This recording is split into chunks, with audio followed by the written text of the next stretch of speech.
Welcome to Kwentuhan with Meg. Yes, may time tayo mag-edit for today. Ito, samahan nyo naman po kaming maglinis ng area and then makaingin and then magtanim ng mais. Let's go! So kanina, yung ginawa ni Jesmar, from here pa lang. Ngayon, andun na siya.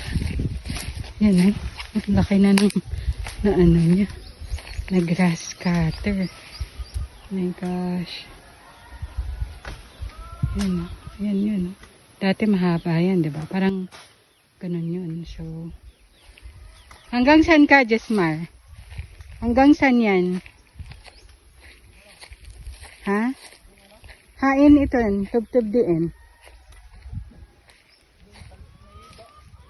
Okay.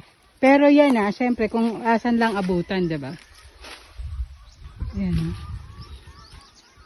Yung sa akin na nagili. Ay, putik. Yan. Ang laki na ng naano ni Jesmar. Okay, so tataniman yan ng ganito ulit or pinya. I guess pinya. Let's go! Woo! Ito Uy, ang daming ibon, guys. Ayan na tayo. What are you seeing? Thanks, So, ayun na nga. Dito, nakaingin na. Nasunog na ni Jesmar yung area. Ngayon, nililinis na lang namin yung mga kahoy. Tinatabi. So, si Jesmar lang yung nagpulod. O yung basta nag-alis ng, ng mga damo and all. Ako, tumulong lang ako pag-alis ng kahoy. Alright, so natapos na nga maglinis ng mga kahoy. Actually, hindi pa masyadong tapos. Pero dahil sa tinake advantage namin yung cloud, yung panahon. So, kaya pinagtanim na kami ni Mother. So, ayun. Yung start, si Jesmar nagbubutas ng pagtataniman. Tapos ako dapat ang plan noon is magkasunod kami. Pero dahil sa ang lola nyo ay mabagal. So, kaya nahuli na naman ako as usual. So, dapat right after magbutas siya, ako maglalagay ng binhi. I have a separate video on how to plant mais. Madali lang naman talaga siya. Pero yun na nga. Yan. Oh my God, I could do it. Pahinga na ako. Si Jesmar, ayaw niya magpahinga. Kailangan daw matapos today yun kasi instruction ni Mom. Pero hindi ko na kaya, guys. Look at him. Yun o, ang haba pa niyan, man. Oh my God. Ginusto mo to, girl. So, ayun, tuloy-tuloy lang ang pagtatanim hanggang sa maubos ang binhi. Oh my gosh, natapos din tayo sa wakas.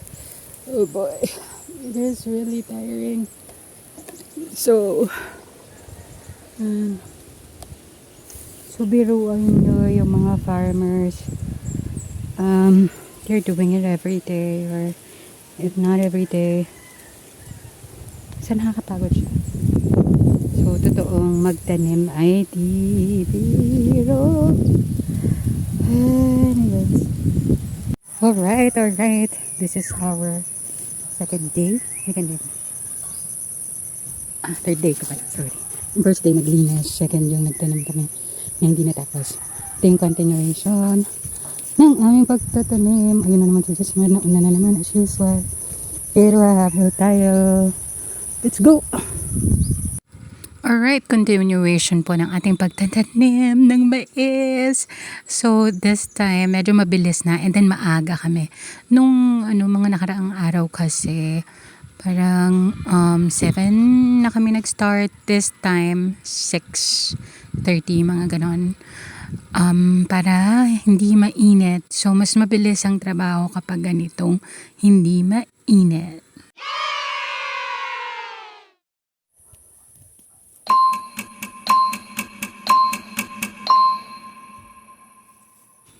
Yes, may energy. May pasayaw-sayaw pa tayo dyan. Kasi I can see progress. Level 11-12. 11-12 na po kami. Konti na lang and we're done. Oh my gosh, wish us luck.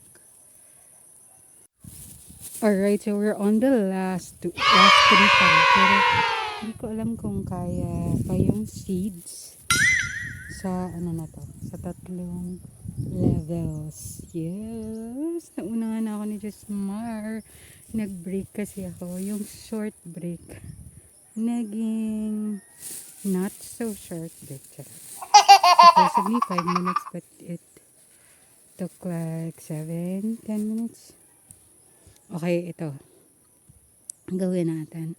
Paano magtanim? Yung mga unang levels kasi parang hirap na hirap pa ako. Parang inaapi ko yung sarili ko. Pero I was taught na para lang, I mean, through the, pag tatanim natin, natuto na rin ako ng madaling way. And, ayan yung tuturo ko sa inyo. Right, so this is the right way on how to paano magtanim ng mais. So nakikita nyo si Josmar, siya yung nagbubutas ng lupa. So ito yung mga pinagbutasan niya. Yan. So ito yung mga binhi, nakikita ba? So you just get one, then we put it there.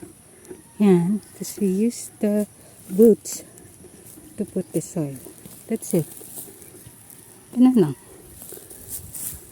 Diba? Nung una kasi nahirapan ako.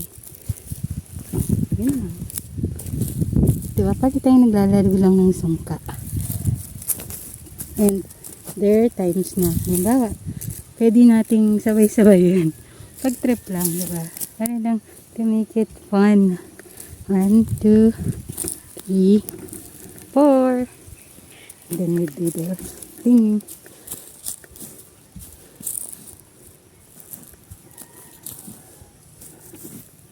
Oh, diba? Saya, diba? Yay! Natapos din kami! Magtanim ng mais! We did it! Ang baka nyo, no? Mga ilang ano yan? Ganyan. Oo. Oh my gosh, Lord, thank you so much for the good weather. Ayan, kaya wag po natin kalimutang suportahan ang ating mga farmers. Don't forget to like, comment, and subscribe.